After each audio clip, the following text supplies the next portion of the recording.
Welcome to the History of North America. I'm Mark Vinet. In this episode, we continue discovering the United States, Canada, and Mexico's ancient pre-Columbian cultures and civilizations as we move ever closer to the arrival of Europeans on the continent during the Age of Exploration. Join me as we unravel the mysteries of Mesoamerica and the Olmecs in pre-Hispanic Mexico. Mesoamerica is a historical region and cultural area that includes central and southern Mexico. Within this region, pre-Columbian enlightened societies flourished for thousands of years before the Spanish colonization of the region. Mesoamerica was the site of one of the most profound historical transformations in history.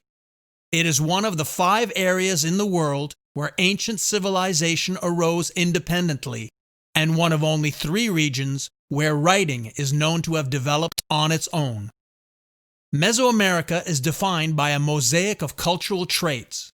Diffused through the area were a complex mythological and religious tradition, a vigesimal numeric system, a complex calendric system, a tradition of ball playing, and a distinct architectural style. While Mesoamerican civilization knew of the wheel and basic metallurgy, neither of these technologies became culturally important. Beginning as early as 9000 BP in Mesoamerica, the domestication of various plant food sources and animals resulted in a transition from Paleo-American hunter-gatherer tribal groupings to the organization of sedentary agricultural villages. Rather than gathering food to eat, they planted seeds. The cultivation of wild plants provided security to the Mesoamericans, allowing them to increase surplus foods that could be utilized when hunting was bad, during times of drought, and when resources were low. One of the great challenges in Mesoamerica for farmers was the lack of usable land and the poor condition of the soil. The 2 main ways to combat poor soil quality, or lack of nutrients in the soil, was to leave fields fallow for a period of time and to use slash and burn techniques where trees were cut down and left to dry for a period. The dry wood and grasses were then set on fire, and the resulting ash added nutrients to the soil. These 2 techniques were often combined to retain as many nutrients as possible. However, in the jungle environment, no matter how careful a farmer was, nutrients were often hard to retain. To combat the lack of large tracts of usable land, farmers in Mesoamerica created more land by forming terraces along the slopes of mountain valleys. Terraces allowed farmers to use more land on the mountain slopes and to move further up the mountain than they normally would be able to. Some terraces were made out of walls of stone, and others were created by cutting down large trees and mounding soil around them. Subsistence farming of crops such as maize, beans, and squash formed a triad of products, commonly referred to as the 3 sisters. Growing these 3 crops together helped to retain nutrients in the soil. Another culturally important plant was ancient Mesoamerican chocolate, used in rituals as a drink and also employed as currency in trade. The impact of agriculture in Mesoamerica cannot be underestimated. It quite literally changed everything. Because the supply of food became regular, reliable, and in some cases abundant, agriculture led to an increase in population and, as nomadic wanderings were no longer necessary, to a greater concentration of population. Villages began to become socially stratified and develop into chiefdoms. Large ceremonial centers were built, interconnected by a network of trade routes for the exchange of luxury goods. A settled way of life led to different kinds of specialization in pottery, weaving, art, tools, weapons, and architecture. And this specialization eventually gave rise to complex social structures, sparking the change from egalitarian communities to stratified societies.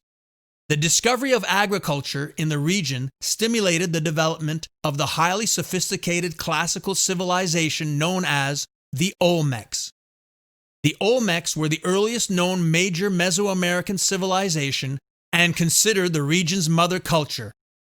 They laid many of the foundations for the great civilizations that followed. The Olmecs occupied the tropical lowlands of the modern-day Mexican states of Veracruz and Tabasco, where they constructed permanent city temple complexes. Pre-Olmec cultures had flourished since about 4500 BP, but by 3500 BP, early Olmec culture had emerged and flourished throughout the next millennia. The hallmark of the Olmecs culture was their artwork, considered among ancient America's most striking, particularly the aptly named colossal heads. Wrought in a large number of media, much Olmec art was naturalistic. Other art expresses fantastic anthropomorphic creatures, often highly stylized, using an iconography reflective of a religious meaning.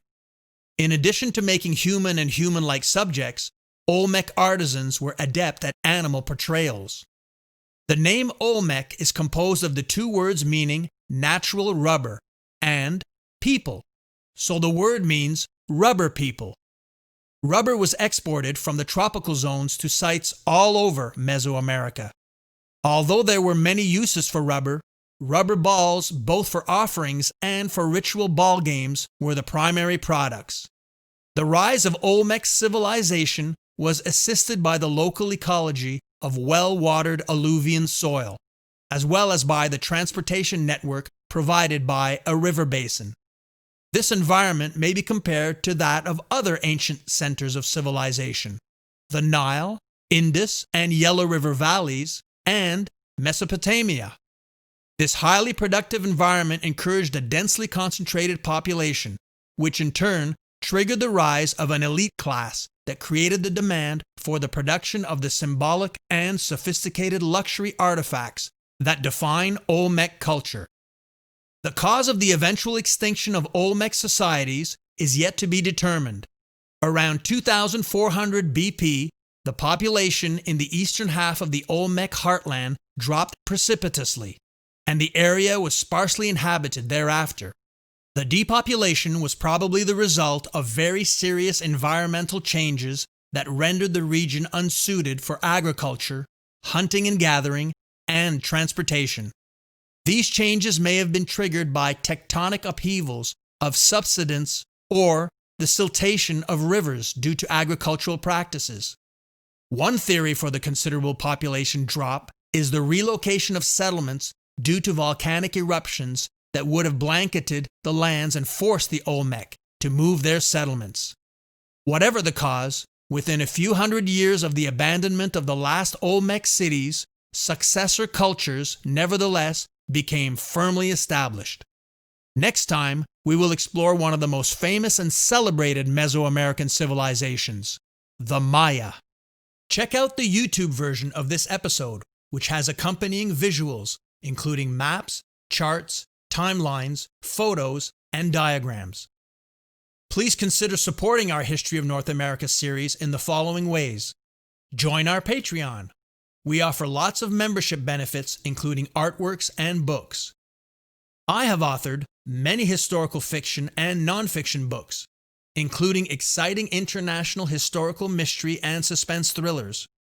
One of the main characters in my Denari novel series is a young woman named Andalucia, who has Mexican ancestral connections. All my books are available in print and digital format on Amazon. If you shop Amazon for books or anything else, make sure to use our link so Amazon knows who sent you, thereby giving us extra credit with no supplemental cost to you.